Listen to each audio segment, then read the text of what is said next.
bonjour, donc voici une nouvelle petite vidéo pour les tableaux croisés dynamiques. Donc vous avez les fichiers nécessaires sous la vidéo, donc essayez de faire les exercices et ensuite jetez un coup d'œil à la vidéo pour savoir si vous ne vous êtes pas trompé.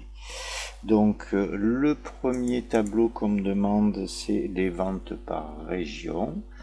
Donc un petit clic dans le tableau, une petite validation du OK.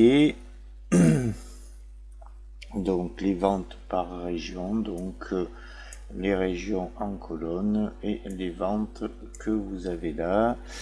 Donc éventuellement on peut mettre ça en forme si ça peut être plus pratique pour la lecture. Voilà, celui-là il était très facile, donc comme d'habitude je renomme. La deuxième question, donc c'est les commissions par représentant et extraire les deux meilleurs. Donc sur les ventes, il y a bien les commissions. Donc je fais insertion, un petit tableau croisé. C'est toujours la bonne chose qui est sélectionnée. Donc on me demande les représentants et la somme de leur commission. Et là, pour avoir les deux meilleurs, on fait un petit clic droit sur les noms des représentants, on fait filtrer, on choisit les 10 premiers, et là, je n'en veux pas 10, mais que 2, sur la somme des commissions, et voici les deux meilleurs. Ça, c'était la question 2. Je reviens sur les ventes.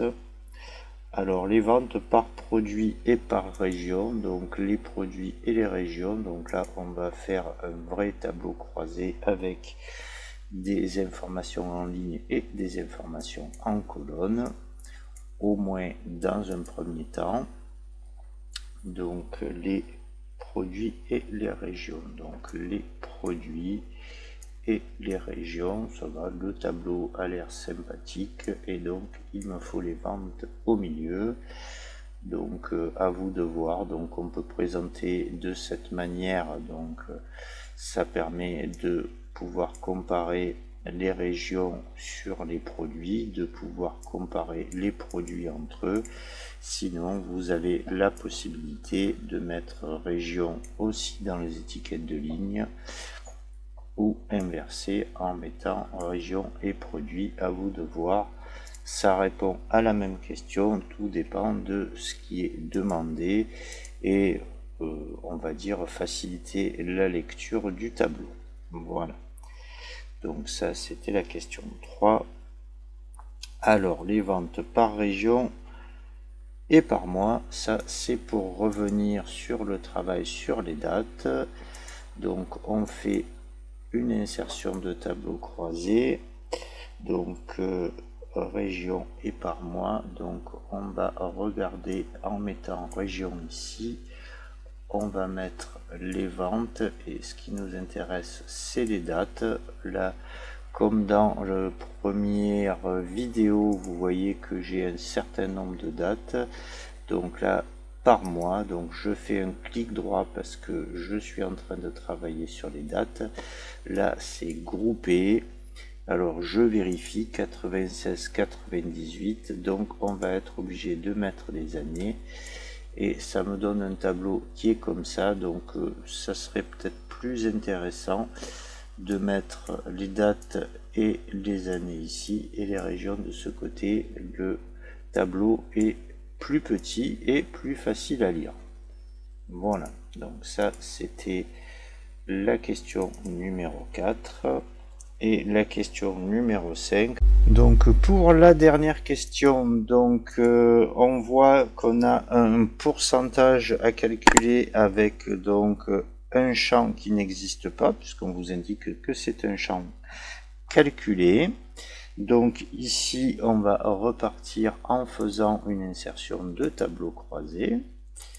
Donc on vous demande les représentants et les mois. Donc les représentants, éventuellement on va les mettre là, puisqu'on sait qu'au niveau des mois il y a plus d'informations, donc, et les dates ici.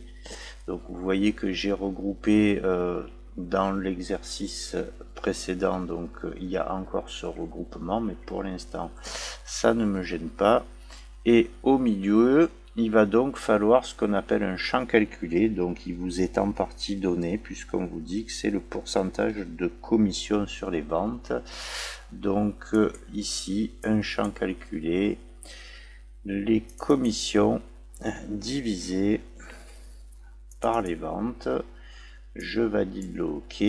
Donc là, on voit qu'il y a un semblant d'erreur. Je dis bien un semblant d'erreur. Donc on va déjà corriger ça pour avoir dans le groupé les années. Donc vous voyez qu'en fait c'est indiqué mais qu'il ne fait pas. Voilà. Alors là, j'ai beaucoup de erreurs. Alors les divisions par 0, ce n'est pas vraiment des erreurs, c'est juste dû au fait, si je prends l'exemple du premier, que le représentant d'Avolio n'a pas fait de vente au mois de mars 96. Donc en fait, bon, plusieurs possibilités. On pourrait faire une mise en forme conditionnelle qui masque les erreurs. On pourrait aussi décider de changer le format de ce tableau, donc pour éviter de croiser des données où il existe des données absentes, je n'ai qu'à attraper le représentant ici et de le mettre au-dessus d'année. Comme ça, il n'y a plus de croisement de données. Donc là, on peut tenter aussi de passer le chiffre en pourcentage.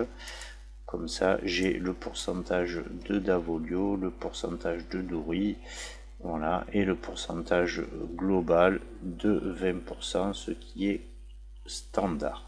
Voilà, donc ça clôture cette vidéo sur ce petit exercice.